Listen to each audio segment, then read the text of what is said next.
Tahukah Anda siapakah makhluk yang membuat malaikat Jibril ketakutan?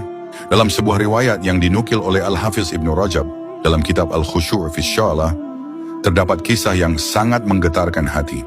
Kisah ini terjadi ketika Rasulullah Shallallahu Alaihi Wasallam sedang duduk bersama malaikat Jibril.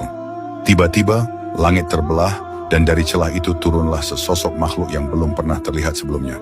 Makhluk itu turun menghampiri Rasulullah dan malaikat Jibril. Saat melihat kehadirannya, Jibril yang dikenal sebagai malaikat terkuat dan pemberani itu tampak gelisah dan takut. Rasulullah pun terheran melihat perubahan sikap sahabat langitnya itu. Makhluk tersebut kemudian menyampaikan salam dan berkata kepada Rasulullah, "Wahai Muhammad, aku diutus oleh Allah Subhanahu wa Ta'ala kepadamu. Aku membawa sebuah pilihan yang harus engkau ambil." Rasulullah pun mendengarkan dengan seksama. Makhluk itu berkata, "Apakah engkau ingin hidup sebagai seorang raja yang bergelimang harta, atau sebagai hamba sahaya yang hidup sederhana dan fakir?" Mendengar pertanyaan itu, Rasulullah menoleh kepada Jibril untuk meminta isyarat. Dan Jibril mengisyaratkan agar Rasul memilih kehidupan seorang hamba sahaya. Tanpa ragu Rasulullah pun berkata, "Aku memilih menjadi seorang nabi yang hidup seperti hamba sahaya." Setelah menyampaikan pesan itu, makhluk tersebut berpamitan dan kembali ke langit. Saat itulah wajah Jibril kembali tenang, tidak lagi diliputi ketakutan seperti sebelumnya.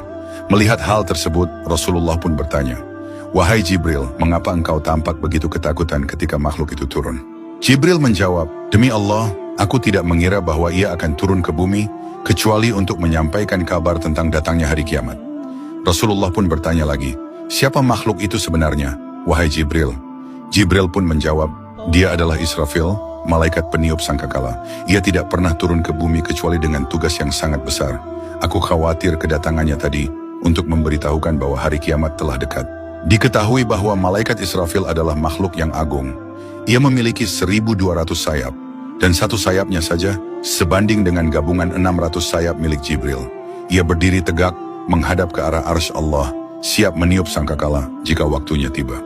Dan sejak diciptakan, ia tidak pernah berkedip, karena takut jika ia lalai dan waktunya telah datang. Malaikat yang membuat Jibril pun gemetar, hanyalah malaikat Israfil. Dan ketakutan Jibril bukanlah karena Israfil itu jahat, tetapi karena tugas yang ia emban sangat berat, pertanda dimulainya hari kiamat. Wallahu a'lamu bisyawab. Follow atau subscribe sekarang juga, semoga Allah memudahkan jalanmu menuju surga.